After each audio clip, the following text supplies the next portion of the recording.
eh, wana unajua mimi vitu zangu ni peace. So peace fulani hivi mwanangu, unakutana na mtoto mkali, mzuri, ananukia, ana rangi yake mzee, inawezekana kama ni black beauty fulani, ana brown color fulani, kinyamwezi au light skin fulani kinyamwezi, ana tintatu, ana munyonyo fulani, maybe flat tummy, mtoto mkali mwanangu.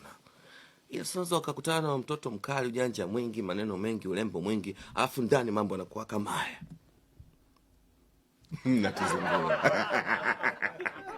Natuzingua kwa sababu kabla tujafika magetoni ni machizi tumeinvest call nyingi, miamala kwa mbali mzee, au subana, yani vipaseli sana tushatuma, yani deliver fulani vipaseli vya msosi ni sana. Alafu tunafikaje geto mwanangu, viuno vinakuwa kama hivi.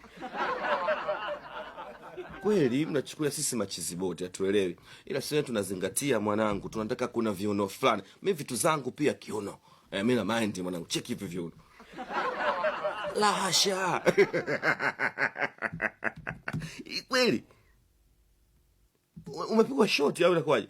No, unataka kupiga vitu ile slow but sure mwanangu. Vitu zangu hizi hapa. Vipi, tuonyeshe mwanangu, walete. Sante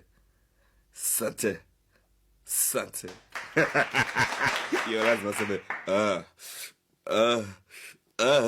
yani lazima sikia, hapana, walete umutu